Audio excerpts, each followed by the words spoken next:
अस्सलामुअलैकुम। I hope you guys doing well. आज की क्लास में हम डिस्कस करेंगे कि as a learner, as a basic trader हमें अपने चार्ट में किन किन टूल्स की नीड होती है, किन इंडिकेटर्स की नीड होती है, जिससे हमारा चार्ट क्लियर भी नज़र आए, साफ सुथरा भी नज़र आए एंड हमें एनालिसिस करने में भी ज़्यादा मुश्किल ना हो।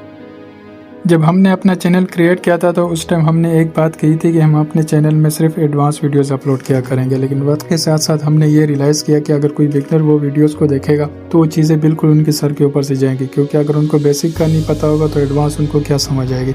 सो for that reason we decided कि अब से हम अपने चैनल में बेसिक वीडियोज़ को भी साथ साथ लेके चला करेंगे, ताकि जो बिगनर्स हों उनके लिए ज़्यादा चीज़ें मुश्किल ना हो। इसमें लर्न विद कैप्टन वाली जो प्लेलिस्ट है, इसमें आपको तमाम तर बेसिक वीडियोस मिलेंगी। जो सिंपल स्ट्रेटजीज़ है वो आपको यहाँ पे मिलेंगी। कोई भी एडवांस कंटेंट आपको यहाँ नज़र नहीं आएगा। जो भी बेसिक वीडियोस होंगी वो सारी इस सेक्शन में अपलोड होंगी।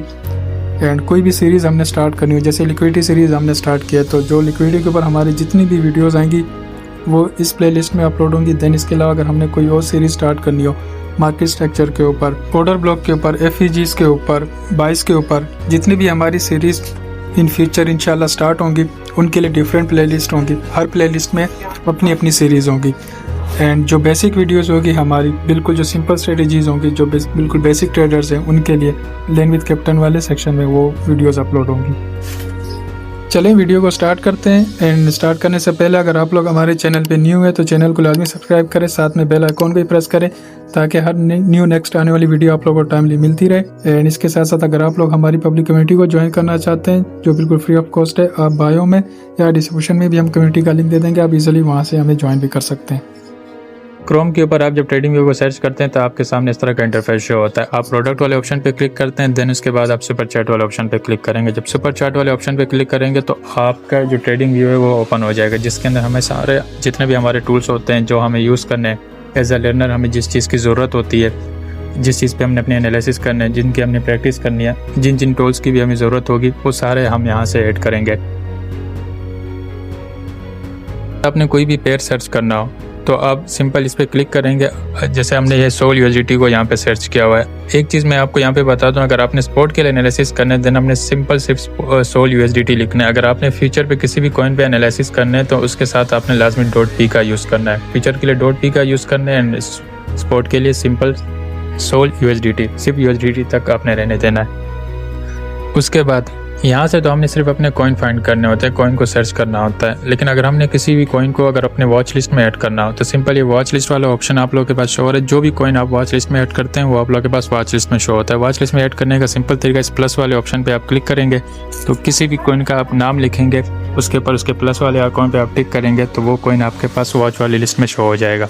सिंपल उसके बाद आपको दोबारा उसको वहाँ से जाके सर्च करने की ज़रूरत नहीं पड़ेगी। जिस भी कॉइन को आप वॉच लिस्ट में ऐड करेंगे वो एक ही दफ़ा आपके वॉच लिस्ट में ऐड हो जाएगा। टेक्निकल और भी देखने के लिए आप 4 डॉट पे क्लिक करेंगे। उसके बाद ये डेली पे आपको यहाँ पे नज़र आएगा। अगर जितने भी इंडिकेटर्स है आपके पास वो डेली में बाइंग में या सेलिंग में, वो आपको यहाँ पे शो होंगे। ठीक है कि ये इंडिकेटर डेली में बाइंग पर है या सेलिंग पर है। टाइम फ्रेम की कोई मामला है, आप ऊपर से टाइम फ्रेम इसका चेंज भी कर सकते हैं। जो भी टाइम फ्रेम आप सेलेक्ट करेंगे ये आपको उस टाइम फ्रेम के हिसाब से दिखाएगा। कॉइन को सर्च कहाँ से करना है, हमने वॉच लिस्ट में कहाँ से ऐड करना है, उसके बाद किसी भी कॉइन का हमने और व्यू क्या देखना है, टेक्निकली हमें वो कॉइन क्या बता रहे हैं, ये चीज़ें हमारे पास यहाँ पे क्लियर हो गई। अब यहाँ से हम अपने नेक्स्ट स्टेप पे चलते हैं।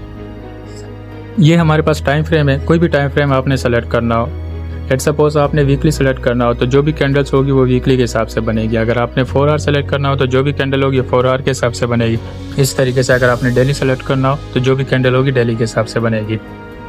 तो मतलब किसी भी टाइम फ्रेम पे आप एनालिसिस करते हैं तो आपकी जो कैंडल्स हैं वो आपको उसी टाइम फ्रेम के हिसाब से शो होंगी। अब टाइम फ्रेम हमारे पास यहाँ पे हो गया, तो अब हम चलते हैं अपने टूल्स। जो मोस्ट इंपॉर्टेंट चीज़ हमारे पास टूल्स, ठीक है, उन टूल्स पे आते हैं कि किन किन टूल्स की हमें नीड होती है अपने चार्ट पे एनालिसिस करने के लिए। सिंपल ये ट्रेंड लाइन वाले पे आप आएंगे तो ये ट्रेंड लाइन पे मैंने स्टार पे क्लिक किया हुआ है। जिन पे मैंने स्टार पे क्लिक किया हुआ है आपने उन्हीं पे स्टार पे क्लिक करना है। स्टार पे क्लिक करने से ये होगा, आप इसका स्क्रीनशॉट यहाँ पे ले लें एक एक करके। उस पर क्लिक करने से ये होगा कि ये बार बार जो है ना आपको टूल्स को यहाँ से उठाने की ज़रूरत नहीं होगी। वो टूल्स जो है वो आपको चार्ट में ही शो होंगे, सामने स्क्रीन पे आपको शो होंगे। तो जब आपको उसकी नीड होगी आपको नीचे से उसको उठा के उस पर अपने एनालिसिस कर लेंगे। इसमें हमारे पास फिर रिट्रेसमेंट है, उस पर भी आप लोगों ने टिक करना है।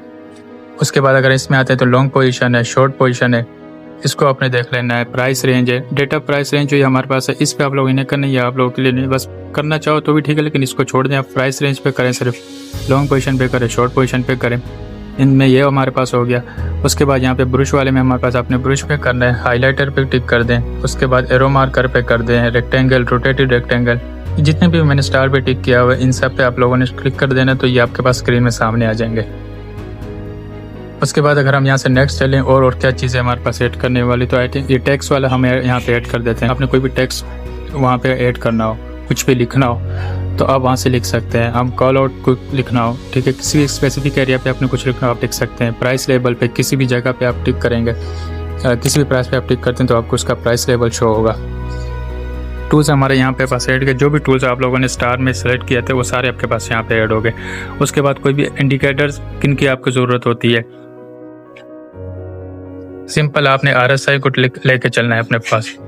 इन स्टार्टिंग आपको सिर्फ एक RSI और उसके बाद एक वॉल्यूम, ये दो चीज़ें आप लोगों ने अपने पास रखनी है। एक RSI को सेलेक्ट करना है और एक वॉल्यूम को सेलेक्ट करना है। इन दोनों को सेलेक्ट करेंगे तो ये दोनों आपके पास स्क्रीन में आ जाएंगे। उसके बाद मैं आपको इनके जो सेटिंग होती है वो भी आपको बताता हूँ किस तरीके से आपने इनकी सेटिंग करनी है। सबसे पहले हम वॉल्यूम की सेटिंग करते हैं। वॉल्यूम को हम ओपन करेंगे, एक दफ़ा मेरे पास सामने स्क्रीन में शो हो जाए, ठीक है। अब ये मेरे पास वॉल्यूम हो गया और देन नीचे हमारे पास RSI है। सबसे पहले हम वॉल्यूम की सेटिंग ओपन करेंगे, तो स्टाइल में वॉल्यूम की सेटिंग में कुछ भी आप लोगों को चेंज करने की जरूरत नहीं। सिंपली जो सेटिंग है इस सेटिंग को आपने रहने देना, इस पर कोई सेटिंग नहीं है। बस ये मूविंग एवरेज की जो लेंथ है ये 20 देख लेना कि ये 20 पे ही हो, ठीक है। इसका मतलब ये जो इस पे जो मूविंग एवरेज की लाइन चल रही है ये पिछले 20 कैंडल्स का आपको एवरेज निकाल के दे रही हो। वॉल्यूम में ज़्यादा हमारे पास चेंजिंग करने वाली कोई और चीज़ नहीं है। हम RSI पे चलते हैं। RSI पे हमारे पास कुछ चेंजिंग है वो आपने देखना है। RSI की सेटिंग पे आप आएंगे, इनपुट आपके पास 14 होगा तो अगर नहीं भी होगा तो इसको 14 सेलेक्ट करना है। सोर्स आपने क्लोज सेलेक्ट करना है, टाइप SMA सेलेक्ट करना है। उसके बाद स्टाइल पे आप आएंगे, RSI पे आपको एक लाइन दे दे, कोई इस तरह की एक डार्क लाइन दे दे जो आपको चार्ट पे क्लियरली विजिबल हो। उसके बाद जो RSI की मूविंग एवरेज की लाइन हो उस पर भी आप एक लाइन दे दे, ठीक है। उसके बाद हमारे पास RSI अपर बैंड है, ठीक है, जो हमारे पास ये होता है 80 के जोन, हमारे पास 70 जोन पे होता है। सिंपल आप लोगों ने इसको 80 के जोन पे करना है। RSI लोअर बैंड है वो हमारे पास 30 पे होता है, तो इस पर आप इसको आप 20 पे सेलेक्ट, आप 30 पे रहने दे सकते हैं, आप उसको भी 70 पे रहने दे सकते हैं, आपकी अपनी मर्जी है। लेकिन जस्ट मेरी अपनी ट्रेडिंग जो स्किल है, जो मेरे पास जिस ट्रेडिंग स्टाइल को मैं लेके चलता हूँ, मेरे पास वो सेटिंग है यहाँ पे।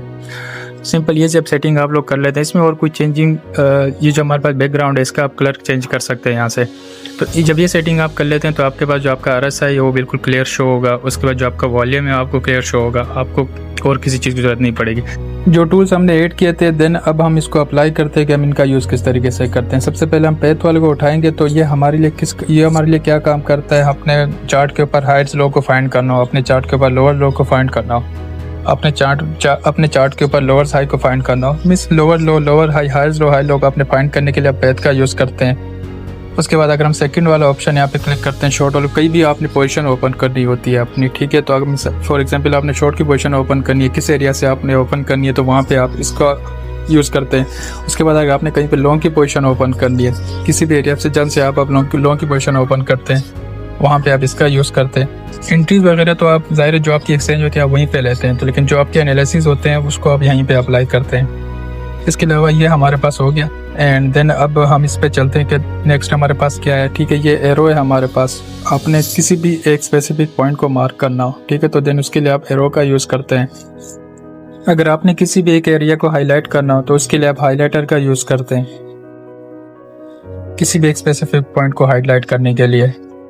इसके अलावा अगर हम नेक्स्ट पे आएँ तो जो हमारे पास कॉल आउट है, ठीक है, इसके किसी भी एक स्पेसिफिक एरिया पे आपने कुछ भी पॉइंट्स लिखने हो, वहाँ पे कुछ भी पॉइंट्स आपने अपने वहाँ पे ऐड करने हो तो उसके लिए आप कॉल आउट का यूज़ करते हैं। इसके अलावा हमारे पास टेक्स्ट है, किसी भी एरिया के ऊपर आपने चार्ट के ऊपर आप कुछ लिखना चाहते हैं तो उसके लिए भी आप टेक्स्ट पे यहाँ पे कुछ भी यहाँ पे लिख सकते हैं, कुछ भी नहीं, इस चार्ट के अलावा चार्ट के हिसाब से अगर जो चीज़ आपको वहाँ समझ आती है आप वो वहाँ पे लिख सकते हैं। इसके अलावा हमारे पास ये एक हॉरिजॉन्टल रे है, ठीक है, किसी भी एक पॉइंट से ये हमारे पास रेक्टेंगल की तरह वर्क करता है, आप इसका यूज़ कर सकते हैं। एंड देन उसके बाद हमारे पास ये एक वर्टिकल लाइन है, ठीक है, वर्टिकल लाइन का भी सेम, अगर हमने किसी भी एक पॉइंट के आगे एनालिसिस करने हो, पिछले पॉइंट को छोड़ देना, तो वहाँ पे हम वर्टिकल का यूज़ करते हैं। देन हमारे पास एक रोटेटेड रेक्टेंगल आ जाता है। सॉरी, रोटेटेड रेक्टेंगल से पहले मैं आपको सिंपल जो हमारे पास रेक्टेंगल जोन है उसका बता देता हूँ, जो हमारी जो सपोर्ट और रेजिस्टेंस में वर्क करता है। हमने कहीं पे सपोर्ट मार्क करना हो तो उसके लिए हम रेक्टेंगल जोन का यूज़ करते हैं। बाज़ लोग होते हैं जो यहाँ पे जो हमारे पास हॉरिजॉन्टल रे है वो इसका यूज़ करते हैं या ट्रेंड लाइन का यूज़ करते हैं, तो वो गलत है। आपने सिर्फ रेक्टेंगल का यूज़ करना होता है। अगर आपने अप साइड से डाउन साइड पे अगर आपने मार्क करना हो, आपने हाइज लो को देखना हो, तो उसके लिए आप रोटेटेड रेक्टेंगल का यूज़ करते हैं। ट्रेंड लाइन जो लाइन होती है वो आपको चीज़ें क्लियर नहीं बताते, उसमें 19-20 रह जाता है, लेकिन अगर आप जोन का यूज़ करते हैं तो चीज़ें आपके लोगों के लिए ज़्यादा क्लियर हो जाती है। ठीक है, इसके अलावा और क्या पॉइंट रहेगा यहाँ पे? हमारे पास ये पैथ है, ठीक है, अपने हाइट्स लो, हाइट्स हाई, इनको अगर आपने देखो फाइंड करना हो मार्केट में तो उसके लिए आप इसका यूज़ करते हैं। एंड देन इसके बाद हमारे पास क्या चीज़ें और आ जाती है जो आपको बताने वाली है। तकरीबन ऑलमोस्ट सारी चीज़ें हमारे पास हो गई है, तो इन चीज़ों को सिर्फ आपने यूज़ करना होता है, इन्हीं चीज़ों का आप लोगों ने यूज़ करना है और इन्हीं चीज़ों के ऊपर आप लोगों ने अपनी प्रैक्टिस करनी है। इसके अलावा कोई भी चीज़ आपने चार्ट पे ऐड करने की कोई ज़रूरत नहीं होती, और बिला वजह अपने चार्ट में ज़्यादा गंद फैलाने से अच्छा होता है कि आप अपने चार्ट को जितना सिंपल रखेंगे उतने आप चीज़ों को ज़्यादा और सिंपल तरीके से अंडरस्टैंड करेंगे। एक लास्ट चीज़ हमारे पास रह गई है कि हम अलर्ट किस तरीके से सेट करते हैं। सिंपल, आप इस प्लस आइकॉन पे क्लिक करेंगे, ऐड अलर्ट का ऑप्शन आपके पास आएगा। तो ऐड अलर्ट पे क्लिक करने के बाद आप इसको कहीं भी ले जाते हैं, किसी भी लेवल पे आप जाके अगर इसको सेलेक्ट करते हैं, जहाँ पे जाके आप इसको सेट कर देते हैं, तो जब भी फ्यूचर में प्राइस उस लेवल पे जब भी जाए तो आपको अलर्ट आ जाता है कि प्राइस आपके बताए हुए लेवल पर आ चुकी है। तो मुझे उम्मीद है कि जो भी बेसिक में आपको जिन जिन चीज़ों की नीड है वो आप लोगों को यहाँ पे क्लियर हो गई होगी। इसके अलावा जो न्यू मेंबर्स है जिन्होंने अभी तक चैनल को सब्सक्राइब नहीं किया, वो चैनल को लाजमी सब्सक्राइब करें एंड बेल आइकॉन को भी प्रेस करें। और कोई हमारी कम्युनिटी ज्वाइन करना चाहते हैं तो बायो में डिस्क्रिप्शन में आपको हमारी कम्युनिटी का लिंक मिल जाएगा, आप वहाँ से ईजिली हमें ज्वाइन भी कर सकते हैं। और मिलते हैं नेक्स्ट वीडियो में। अपना बहुत सारा ख्याल रखिएगा। अल्लाह हाफिज़।